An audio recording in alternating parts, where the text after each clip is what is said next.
Morning, everybody. I'm just going to allow a little bit of time for people to start joining the webinar.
Right, okay, it's 2 o'clock, so we'll make a start. So good afternoon, everybody. My name is Craig Evans, and I'm the Chief Operating Officer for UKATA, which is the UK Asbestos Training Association. So welcome to the webinar. The webinar today is on Asbestos, the Analyst Guide, in partnership with the HSE.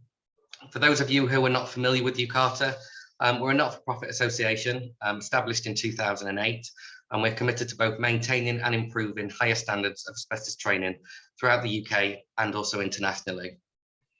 UKATA has around 200 members, and those members train in excess of 200,000 people a year on all levels of asbestos training. First of all, I just want to thank everybody for attending today. Your presenter today is Sam Lord, Principal Specialist Inspector, the Health and Safety Executive, and the webinar today will focus on the Analyst Guide HSG248. Sam will deliver a short presentation for about 30 minutes, and there will be opportunity to ask questions with the remaining time towards the end, around 2:30. If you do have any questions for Sam, if you can write them using the Q&A section, please, rather than using the chat section. And then, like I said, Sam will go through the questions after the presentation, and we'll try and get through as many as possible. Any questions we can't answer today, Sam will take back to the HSE, or we'll follow up by emails. Anything else related to the webinar, please use the chat facility. So any technical issues, anything like that, my colleague Deb is monitoring the chat facility, so you can use that. And that's it from me for the moment. So I'll hand over to Sam Lord. That's great. Thanks, Craig.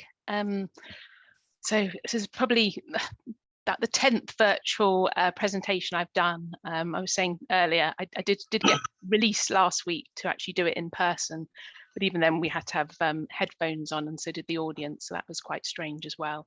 But yeah, the good thing about these webinars is that I can get to speak to much more larger numbers of people, and hopefully you'll all find this helpful and useful today. So thanks very much for joining. Also appreciate it. We've got some lovely weather out there, so the temptation to sit outside in the gardens there as well for those of you that work at home. So brilliant. So I'm going to talk about HSG248, which is the Analyst Guide. Before I start, just want to cover some important points. Just on this slide. So this was actually put on our website to download about the middle of May. So it's been out for about 8 weeks now. And it's just like anywhere, you can find it anywhere else just by putting in your search engine HSG248, and it'll find you the link to the HSE part of the website that you can download publications. But what I would say is that since publication, quite expectedly, to be honest, given the size and technical content, we've been informed of some editorial and some technical corrections. So they've all been gathered up together, and I've sent them back up to the publishers, I think it was last week, and they will now, they've been completed, and they're basically pressing print as we speak. So the printed version, which that's one of the reasons why there's this delay between online availability and the print availability.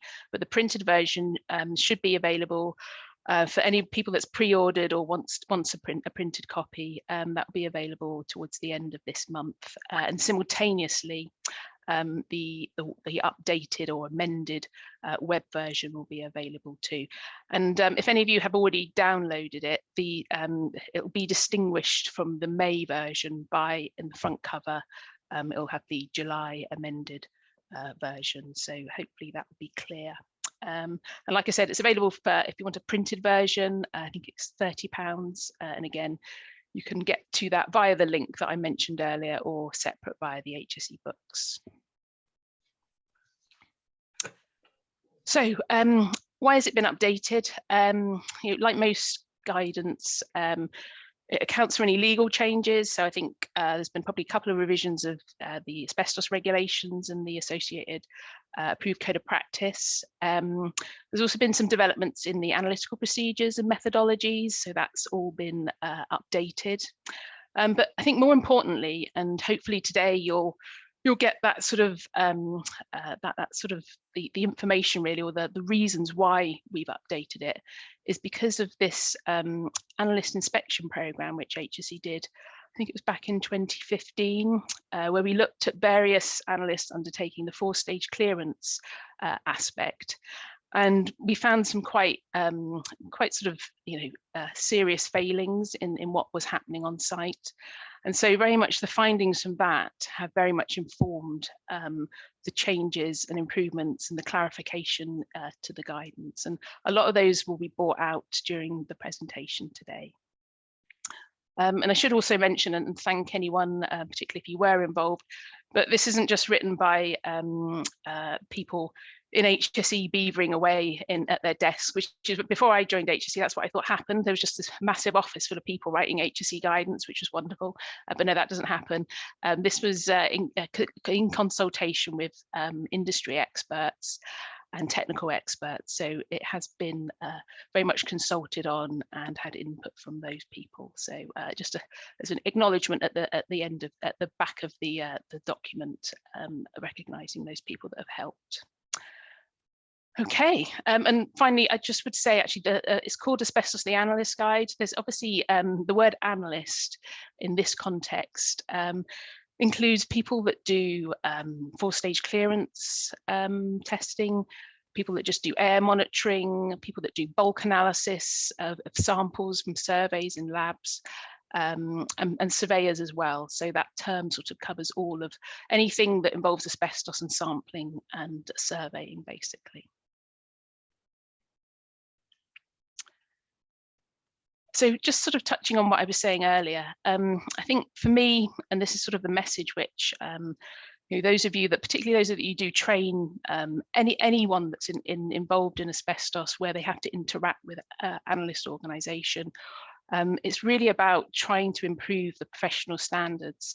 And we must remember that removing asbestos is basically something which is quite challenging, given that what we're trying to prevent people getting exposed to is invisible. You can't see fibres, but equally there's the requirement to make sure that all of the visible debris and dust is also cleared up. If you clear that up, then you're on a good footing to make sure that the airborne fibres are reduced to a low level.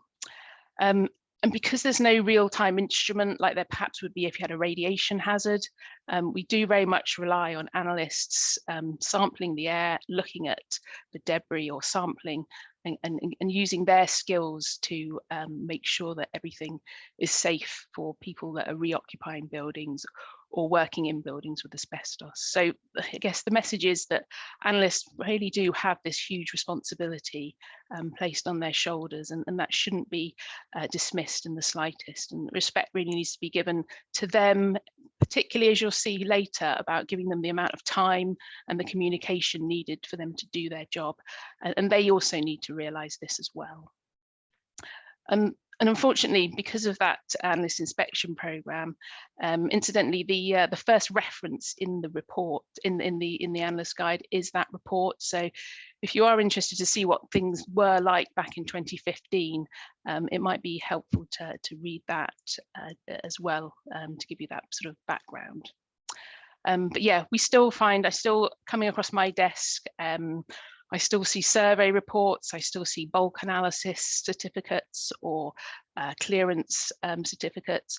And unfortunately, whilst I obviously as an HSE inspector, I generally just get to see the worst stuff. I do know there's some good practice out there for sure, but there's still not consistent standards out there, and there is still poor practice. And I suppose, again, the message that hopefully you'll appreciate is that it's not just about guidance. Guidance is very important, as is regulation. But for me, I think it's also really about improving behaviour and working culture. And this is where we need to engage clients who pay for people to come in and remove asbestos, the licensed removal contractors themselves, how they interact and behave with the analyst. And that's why I'm hoping, and I'm very thankful today to be able to speak to such a wide audience. It really, and I would sort of pass on that promotion of that message. If you could do that for me, that would be great, because it's not something which HSE or I can do on my own. I really do value external stakeholders and how you can help us do that as well, ultimately to reduce the risk from asbestos.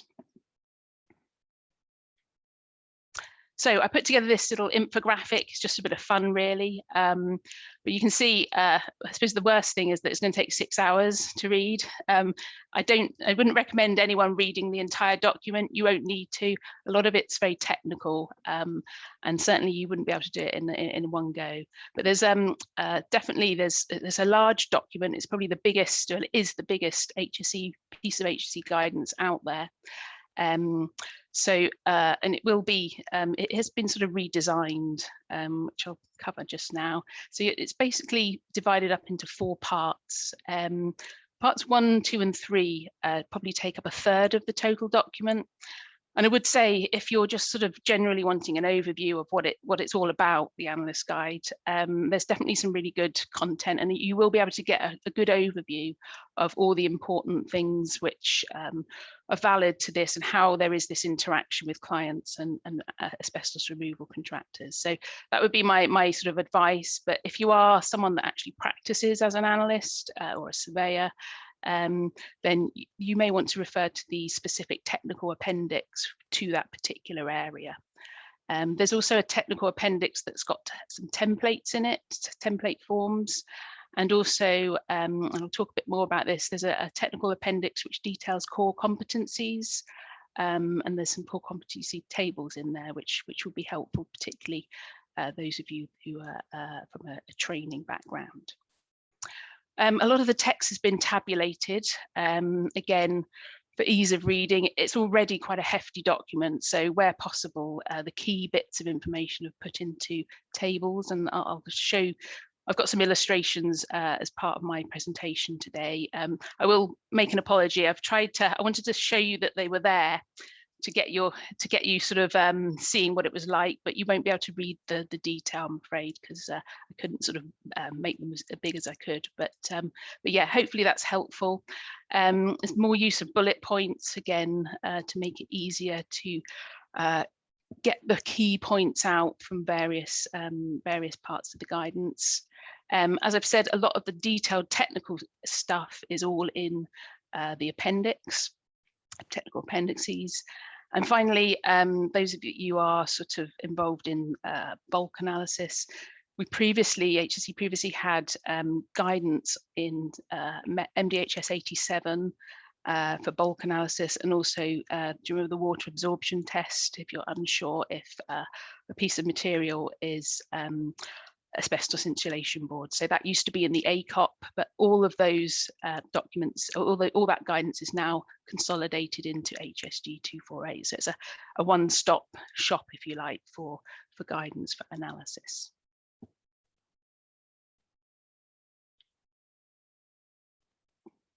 So I thought what I would do, as this is really a session really to update you on some of the key changes, I'm just going to go through chapter by chapter, the key things that have changed or been expanded or greater clarity. You'll probably haven't sort of, hopefully you'll be able to make notes. I don't know whether you'll get a copy of this presentation potentially, but hopefully this will just sort of allow you to sort of pinpoint the key things that have changed from the old guidance.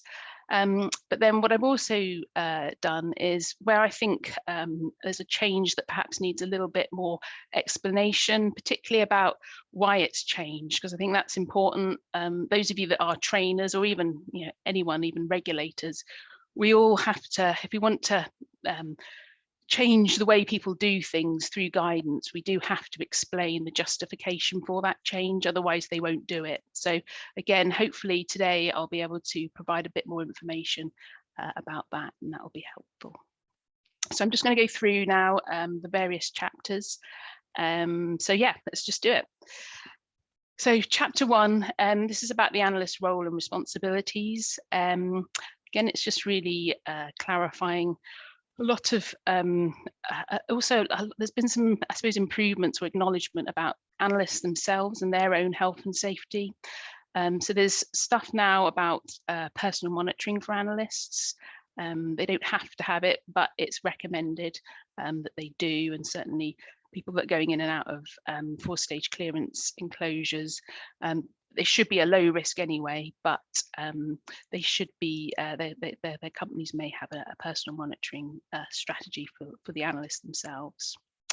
There's guidance about for when analysts, when their work activities may be notifiable non-licensed work, so what sort of examples they may be. There's also really this more, and this sort of is a thread that goes through the new guidance, about getting analysts to be a bit more involved, particularly in the 4-stage clearance process. And this is really, as I said earlier, it's about ensuring that they actually have enough time and resource to do their job properly. And in order to do that, they've got to know, like anything, you've got to know what you're getting yourself in for. So a pre-removal visit possibly, or maybe a copy of the license removal contractor's plan of work, which will be obviously produced in advance for license work. So that will give them an idea of the extent, the size of the job. And obviously the other thing that they must do, because they are doing work with asbestos, they must also have, the analysts themselves, an adequate risk assessment and a plan of work as well. And there's further guidance for on this issue of analyst impartiality, and including where there's something called shared links. So there's examples of what those shared links could be, what they look like, and really where they're unavoidable, because there will be some circumstances where they are unavoidable, although preferably we want analysts to be contracted direct from the client. Where there has to be shared links, what measures people can put in place to demonstrate they still are impartial. So there's quite a bit more information on that. So chapter 2, this is accreditation and quality assurance. So in general, there's sort of greater emphasis and strengthening of quality control arrangements and the individual accountability of analysts.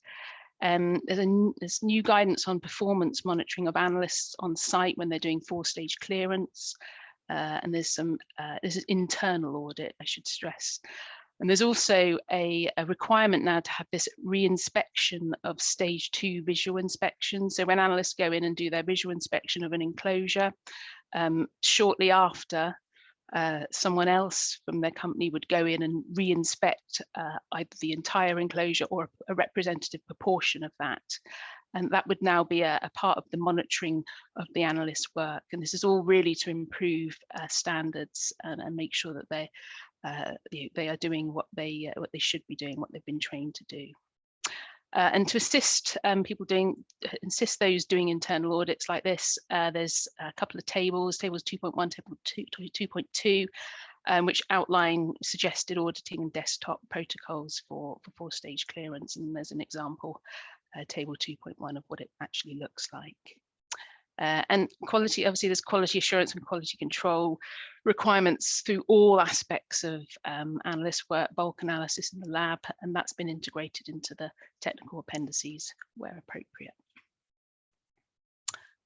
So chapter 3 is all about competence and qualifications. And really, I guess there's more emphasis, as there should be on everything really, about the competency that you achieve.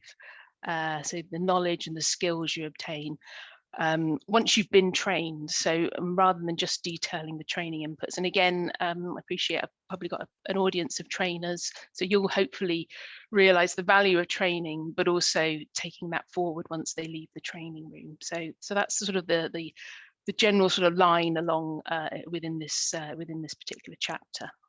There's a couple of tables that detail core competencies, recommend for the different analyst proficiencies. And there's this new Appendix 9, which I referred to earlier, and I'll speak about a little bit more in a minute. The example training courses that are relevant for analysts, that's been updated and expanded. And also there's just a clarity on refresher training and the fact that this needs to be on a training needs basis, and obviously in line with the control of asbestos regulations, ACOP requirements, which have a lot of detail, as you'll appreciate, on training. So I thought I'd look into a bit more about core competencies here.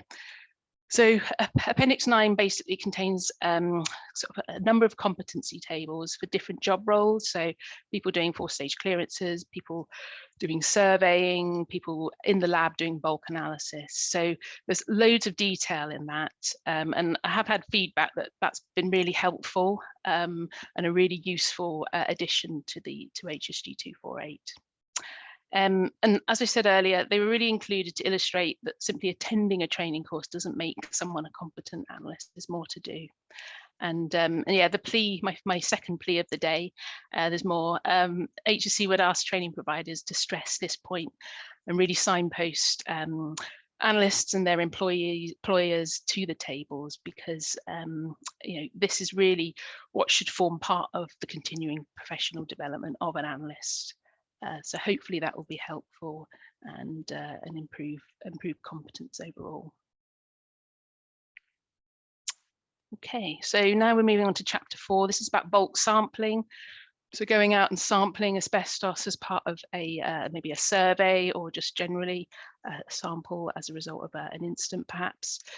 Tables 4.1 and 4.2, they basically present all the sort of the strategies for sampling bulk asbestos and how you would go about doing them. So a lot of that is probably taken from HSG 264, but I think it was felt useful to put it in here in these tables just to have them in one place. But obviously anyone that is doing bulk sampling should also be looking to HSG 264 for technical guidance as well. There's some new information about surface dust sampling, which often causes a bit of confusion, or not confusion is probably the wrong word, but really it's to do with interpretation. You know, if you just find one fibre, what does that mean? And so it's as much as that, rather than the methods perhaps of how to do that. Some new information regarding labelling and packaging of samples sent for analysis, whether that's using the Royal Mail or other couriers. There's further information, or it's this new standard. I've put it in inverted commas. It's not a standard as such, but there's definitely more as a bulleted list really now of what records and what reporting should be in when you do sampling, what information needs to be recorded.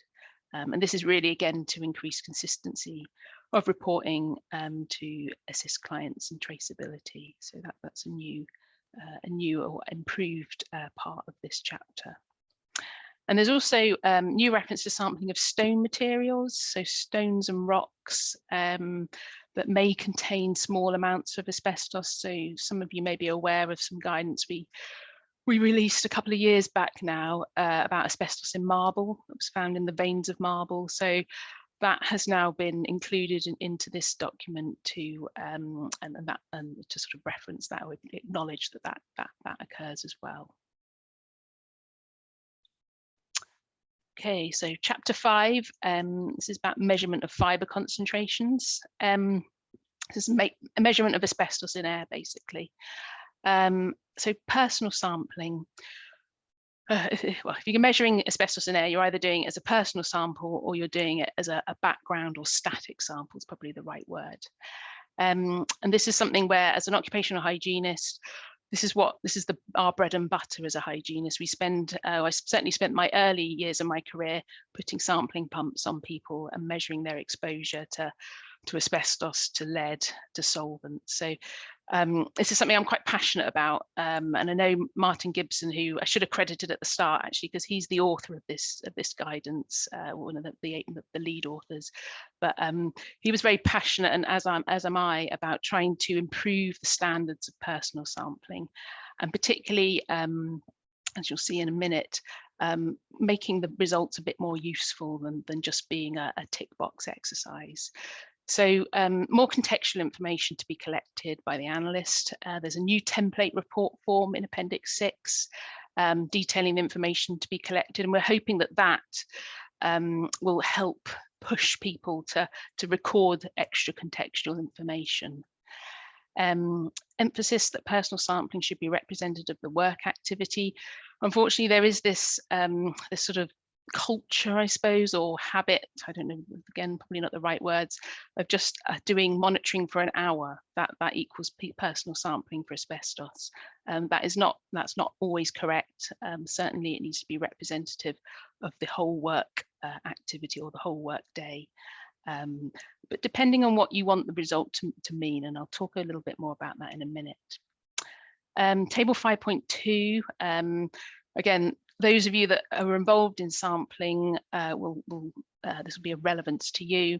But previously there was this the World Health Organization has this method, which our method is based on, but the method so basically puts some very sort of specific or strict guidelines in place. And one of those was originally the last revision. It was that one sampling for personal sampling against the control limit had to be done at 1 litre 1 litre per minute as a flow rate, so the amount of air that gets drawn in. But that's now been changed to 1 to 2 litres per minute. So that's one of the changes in that table. And also, probably won't be able to see it there, but this specific short duration activities. So it's probably a new term, really. And already I've heard people refer to it as SSDA. As they renamed it. I'm happy with that. As long as they're aware of it, that's good. But this is very much for where you're trying to assess the exposure or the level, I guess, associated with a specific activity. So whether that be removing AIB tiles or fine cleaning following AIB removal. But the idea, the name hopefully evokes it, that it's really very much looking at a task-specific activity and the exposure from that. And then finally, there's some new guidance about sampling when wet blasting cleaning methods are used. And particularly because they're associated with overloading the filters with the dust that's created from the blasting process itself, but also the fact that it's quite a damp atmosphere. So there's some guidance to help analysts or help analysts work out strategies to try and overcome those issues. So yeah, I said I'd go back into personal sampling and look a little bit in more detail. So firstly, yeah, samples, when you're sampling for asbestos fibres, those of you not aware, it's all about being able to see the fibres down the microscope. So if you've collected a load of dust on the filter as well, that will obscure the fibres and you won't be able to read it. So certainly when you are sampling for asbestos, that is quite there's a very important issue that analysts need to be aware of. And I think that's possibly one of the reasons why this 1 hour sort of thing has come in, because it's seen as 1 hour be enough before it gets unreadable. So obviously samples do need to be readable, but the way to get around that is do multiple sequential samples. And particularly, yeah, if you've got different tasks that are going on, select those different tasks and then you'll get additional information about the different exposures. And really, all this really is all about trying to demonstrate that the workers are removing asbestos using controlled methods, and that those controlled methods are minimizing their exposure. as I said, results need to be meaningful. It's not just, oh, we've done personal monitoring, this is the result, tick. What does that mean? Maybe it's because I'm an occupational hygienist, but I get really passionate. I want to know why. Why was that really high? Do you know why? No one watched what they were doing when they were removing the asbestos. I used to have to sit down for a whole day watching workers, I don't know, burn lead rivets off a train undercarriage. And I'd know which worker was working in a different way because I was observing them and I'd make a note. But this is very much what this is all about. The results need to mean something, and you need to be able to explain why that worker had a particularly high exposure and perhaps was expected in their risk assessment. And that information also needs to be recorded by the analyst, and then that will make it a much more user sort of document or user results, because you can say, well, that was a spurious result because they inadvertently dropped a piece of AIB. But then equally, you could have a new worker who perhaps hasn't been trained enough, or it might just be sloppy and they completely haven't sprayed it down enough or carefully removed the AIB tile. So all this actually, there's rich information that can be sought and be really useful to inform risk assessments. And that's why, David Bellamy there. But yeah, that's why it's really important to record the contextual information. And then just to sort of also make the point that with asbestos, there's a number of regulatory, I've called them regulatory outcomes, but I guess what they are reasons for doing personal monitoring. So obviously there is a requirement to make sure that licensed removal contractors, their exposure is kept below the control limit, as low as reasonably practicable. So and I will always say that the control limit is not a limit to work up to, but a limit to work down from. So that is the one thing which they need to demonstrate, the employers need to demonstrate. But also, as I was saying earlier, checking the adequacy of the control measures that are put in place for a particular job. And that information that you get will then feed back into the risk assessment. And obviously in plans of work, licensed removal contractors have to put an estimation of exposure. So that would go in there. And also it allows them to monitor the performance of their employees. And obviously personal monitoring is also a requirement for health exposure records as well. So I think it's trying to get this message over that it's really important that, if you're paying for personal sampling, you're taking the time, the trouble to wear a sampler, make sure that you get what you need to get out of it. Okay, so we've moved from personal sampling to static sampling. Really, this is just clarity on the use and limitations of phase contrast microscopy. That's a little bit more technical there. Guidance for sampling situations where there's no direct work with asbestos, so perhaps like maybe around a contaminated land site, possibly. Strategies, what you should do then.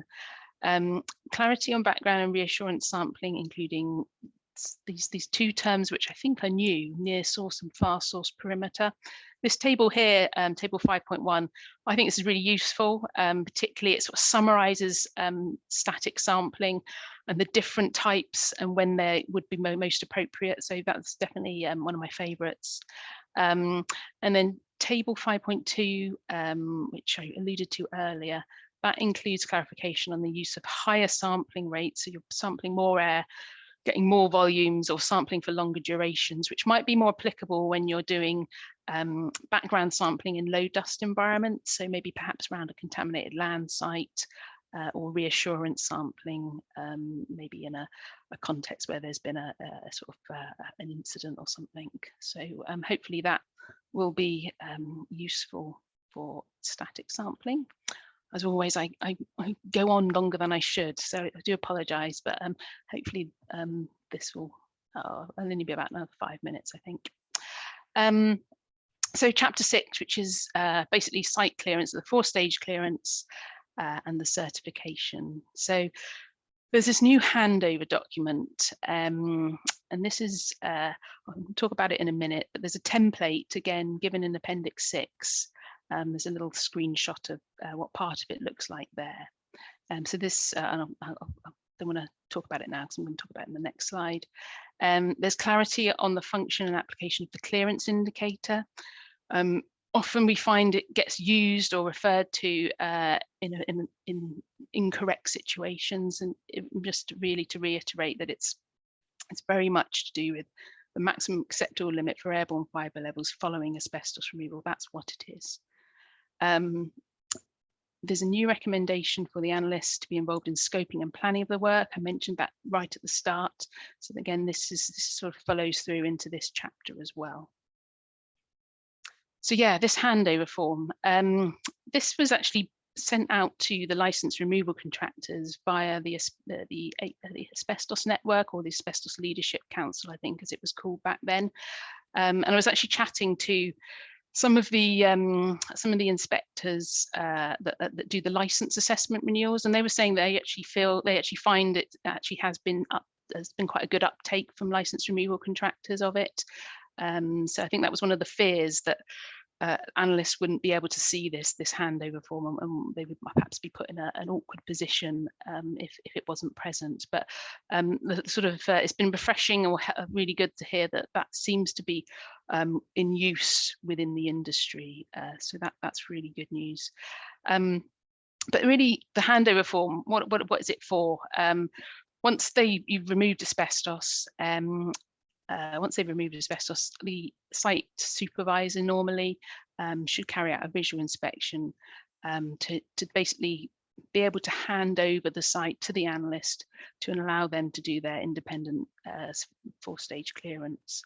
And this visual inspection that the license removal contractor does, it must basically be that it's completed to a satisfactory standard, which is no visible or dust or debris. That's what we want. Trouble is, and as again you'll see from the license, the analyst inspection project, which I alluded to at the start, enclosures being handed over unclean. What does this do? It exposes analysts to asbestos fibres unnecessarily. They're not meant to go in there and do removal themselves, which they did find. This is what we found. Actually, it puts time pressure on analysts, because they think, oh, we've only got an hour, they've made it, they haven't cleared this up, I'm going to clear it up for you, and they would rush their inspections. That is not the environment that is conducive to this level of important work. And by letting that happen, it sustains this poor handover culture. It's like people not cleaning things properly. We want really good standards of cleaning. The license removal contractor, it's their duty to clean the area where the asbestos has taken place. The analyst provides that independent verification.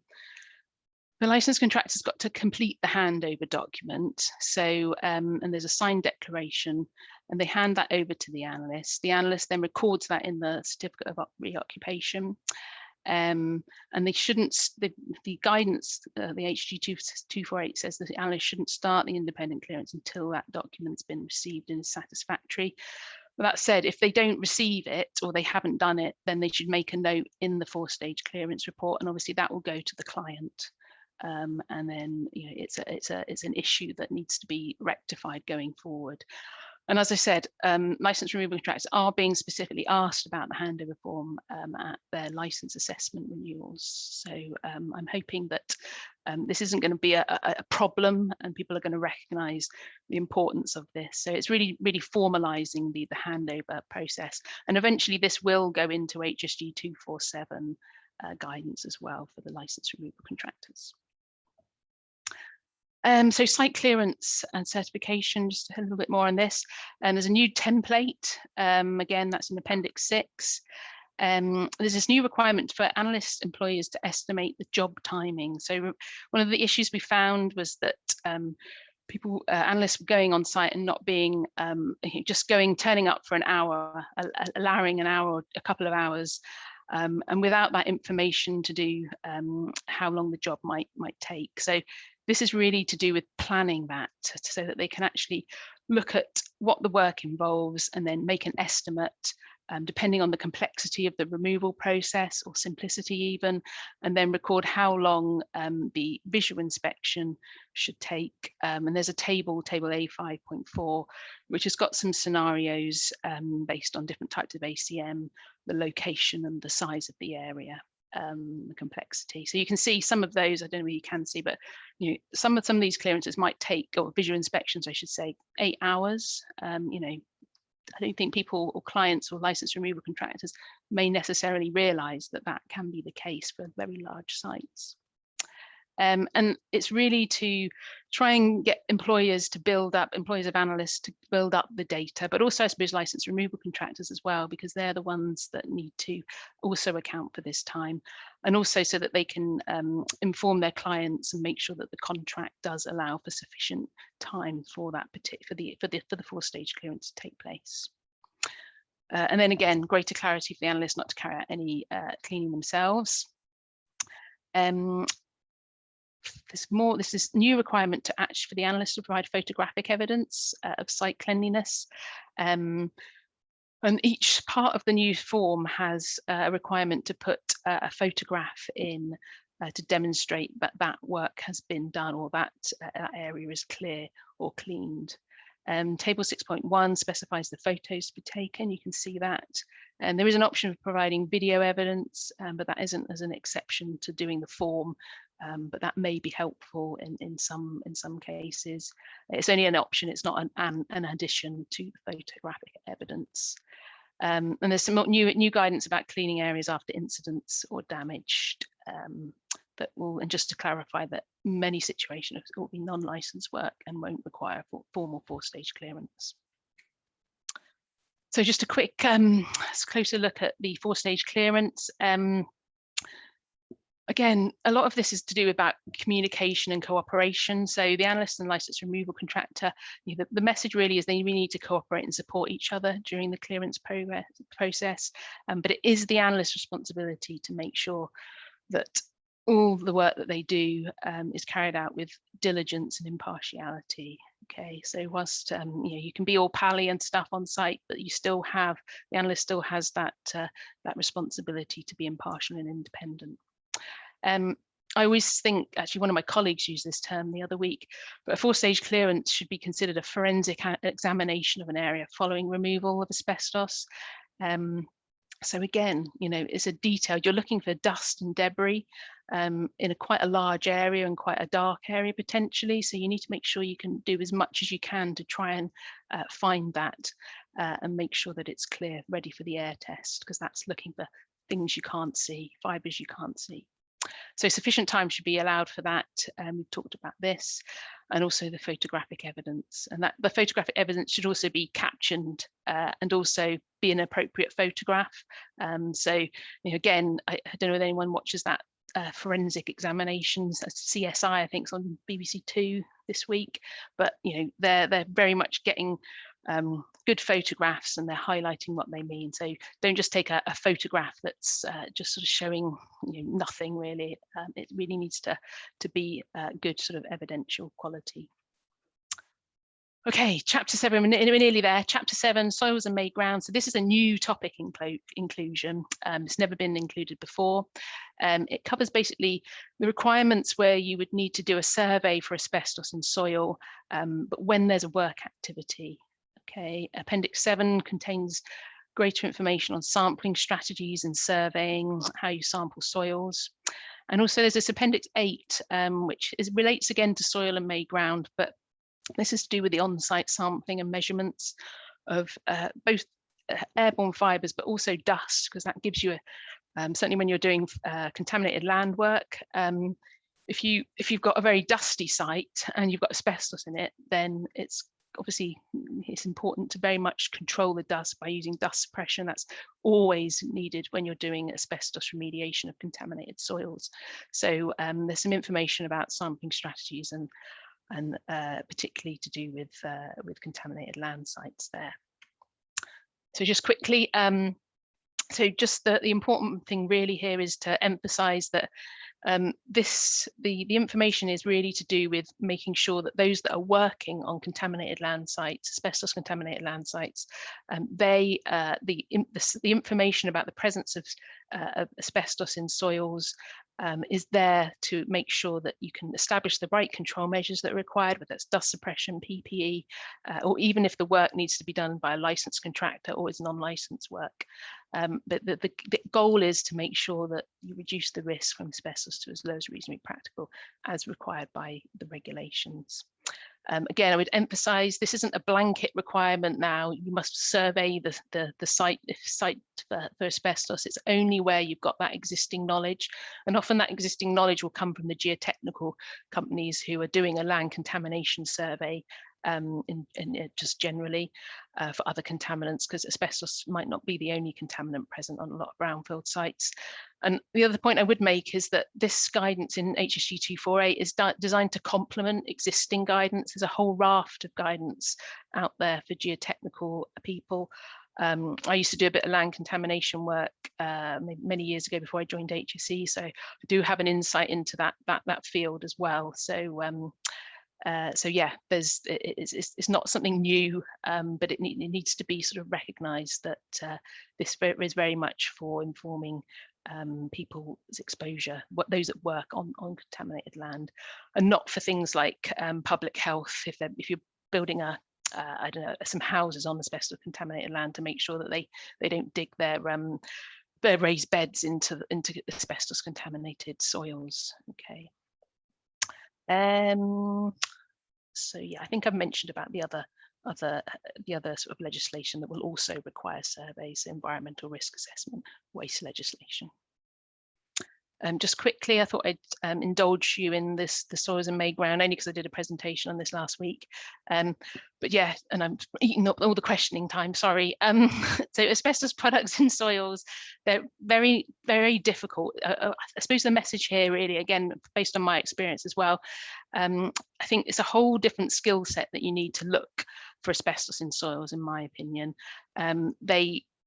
Sometimes if you're lucky, and I don't mean that in a bad way, you'll be able to recognize that it's a piece of an asbestos product, but often it'll be weathered or degraded. Asbestos products weren't just pure asbestos. Often they were like mixed in with things like calcium silicate and all this other stuff that would dissolve away. So you're just left, as that picture probably shows, the clump of asbestos fibers. So I've got no idea what that is. So often it's important to, they're not that obvious, and particularly if they're in what we call made ground, which is basically not natural soil or rock. It's just a load of construction type infill, I suppose, is the other way of describing it. So it's quite difficult to identify the asbestos and pick it out. So there is a need definitely there, I think, for geotechnical specialists or geotechnical practitioners to have the skills to be able to identify asbestos. I think this is really what this is about here. So I won't indulge you much more on that. All nearly done. So personal protective equipment. So this is again for analysts. It's more really sort of trying to make sure that they're more disciplined in what PPE they wear. They shouldn't wear domestic clothing when they go into the enclosures doing 4-stage clearance. I know when I was an analyst many years ago, that we did, but that was the practice back then, but it very much shouldn't be now. And I think this is really helpful, my second favorite table, table 8.3, and that basically summarizes the minimum standard of PPE and RPE to be worn. And also the decontamination procedures, depending on what the analyst is doing. So whether they're doing a 4-stage clearance or just sampling, whether they need to do a preliminary decontamination or do a full decontamination where they go through the decontamination unit that's on site. And then talking about decontamination procedures, again, there's a much more emphasis that analysts do need to be prepared to go through a DCU. They don't know what they're going to find. They may encounter debris or contamination, despite all the other sort of checks and balances that should be in place to make sure that the enclosure is clean, that there is still that eventuality. So they must be trained to be able to go through a decontamination unit, and that's really what this chapter is all about. And there's a few other bits of clarification which are there, and some nice diagrams as well to help communicate that message. Okay, so thank you. I'm really, oh God, I've gone over time. I did rehearse this and it was 30 minutes, but I think I've indulged you too much. But anyway, if anyone does have it, we'll have some time for some questions, but if anyone doesn't have time to type their question, but please, you can email me.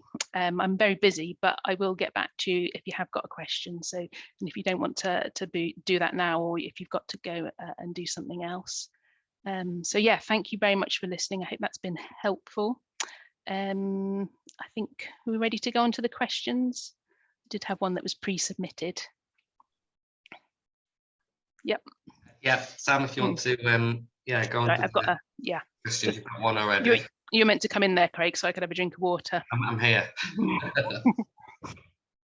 Right, brilliant. Okay, so someone submitted a question.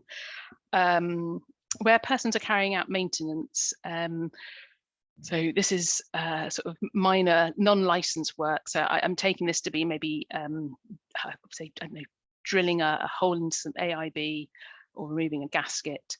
They're asking what are the, besides the usual control measures, so using Asbestos Essentials, what pre and post work checks would HSE recommend? So I think the analogy is probably being made here. You know, does it have to be, if we're putting it side by side with the license removal work and the 4-stage clearance, which we've just been hearing about, you know, what is the equivalent that would be recommended? So the first thing I should say, there's no unlike all those other things that are the 4-stage clearance, there's no legal requirement to have equivalent or air monitoring or clearance testing or a clearance certificate issued, unless it's large scale textured coatings or the removal of asbestos cement roofs, which those of you that, I think it's HSG248, which is roof work, there's an appendix in that document that covers removal of asbestos cement roofs, and there is recommendations there for air monitoring, perimeter monitoring. So put those to one side as exceptions. I still think, I mean, there may be client requirements for this. There may be employer requirements. You know, if they want to have these extra checks, that would be good. It's up to you, but it's not a legislative requirement. But that said, I think these days, we've already talked about photographs, a pre-photograph of what the work area looked like before the work started, a photograph of it all set up as it should be according to Asbestos Essentials, so with the poly on the floor, the I don't know, the shaving foam or the gel near where the hole's going to be drilled, the picture of the drill with the cowl head on it. I actually think that would be really, really good to sort of demonstrate that the site was set up and the work was done with the required controls that are required by HSG Asbestos Essentials, and then a photograph of the job afterwards, showing that there's no debris or mess around afterwards. And I think, you know, builders and maintenance work, they do that all the time now. You know, my builder, when he replaced the roof, he showed me before and after photographs, mainly because I wouldn't go up on the roof and look at it. But I think that is quite easy and sort of proportionate for this type of work. So hopefully that's helped answer that. Right, let me go in. Oh, there's lots of questions. I'm not going to have time for all of these, am I? Yeah, there's about 20 questions so far. Okay, oh God, there's a really long one. Okay, so I would say actually anyone that any of them that are really technical, so I've already seen something about the drop testing instead of pinch samples. I'll have to refer that to my colleague who works in the lab. So I know people have put an anonymous attendee. Maybe there's a way, Craig, we could sort of answer some of these possibly, I don't know, to sort of I just need people to identify themselves if they could do that, or email me. I gave you my email address. I'll put that on again. I put that on again. Let me see. Well, it's basically samantha.lord@hsg Right, when is release date? That's an easy one. It's already released. I think I said, you might have missed me at the start. So it's online at the minute, but it's going to be updated at the end of this month and printed as an updated July 2021 version. Okay, I can't answer that.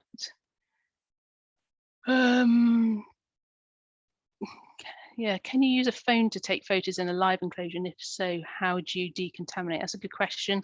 Yeah, I think, well, I would suggest you probably get your own waterproof camera. That's certainly what we use when we go into enclosures. And then at least it's a dedicated piece of kit that you could use. The only reason I would say that is because it's dedicated to be waterproof. So you'll, when I say waterproof, probably not like drop it in, but a splash proof camera. Certainly, I think there's probably a desire, maybe if it's your own personal phone, oh, it might be a work phone to be honest, but I know a lot of them now don't have covers. Well, they might be putting a waterproof cover actually that will cover up the charging ports. So if you can get a cover that makes it essentially wipe proof, that would be, and making sure, I guess, also that it doesn't have any sort of catch points where fibers could go in. So I suppose that would be a recommendation: either get a dedicated camera that's able to be sort of cleaned easily, or a cover for your phone that would allow you to decontaminate it without risk of destroying the phone. Yeah, that's a good question. Where am I going? Right, sorry, I answered the last one first. That's not fair, is it? Go right up to the top. Okay, will the July amended version amendments be listed clear to the reader?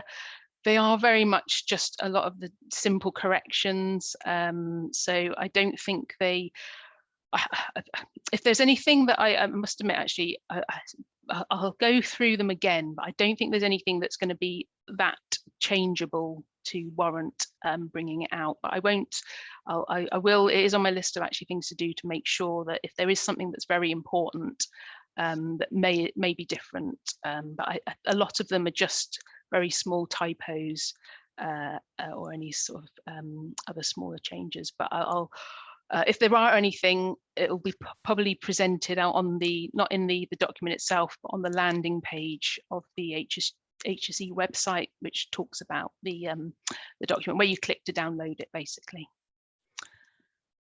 Okay.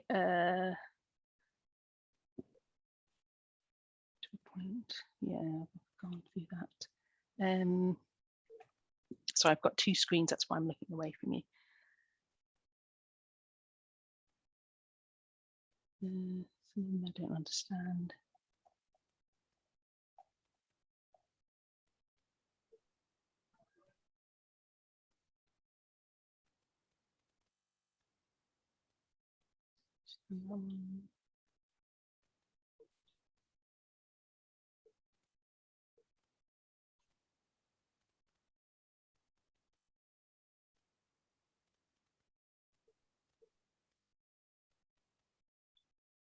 So yeah, someone's asked about,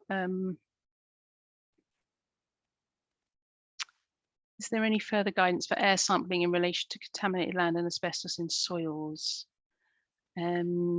So there is, I think I mentioned about that Appendix 8, which talks about sampling around the perimeter of a contaminated site. So that's where you're doing longer term sampling, and obviously the longer you sample, the lower the limit of quantification limit of detection is. So there will, that I think that will be captured within the document in there. You might have to look around it. I think if you go into Appendix 8, it should refer you to it. But I should have said, actually, also with contaminated land, a lot of the attention is to do with like providing reassurance monitoring to, particularly if you've got residential areas or public areas around the outside. But I always say it's very equally as important to actually do the on-site sampling where the source is, because to be honest, by the time it gets across to the perimeter of the site, all the asbestos fibres will be diluted. And whilst, of course, there is a requirement to do reassurance monitoring, if you can demonstrate that those working in the asbestos area, if you like, if their exposure is controlled, then or at a certain level, then at least that will also be evidence to demonstrate that they're working in ways to such that you're not releasing a lot of asbestos. So yeah, hopefully that's answered that one.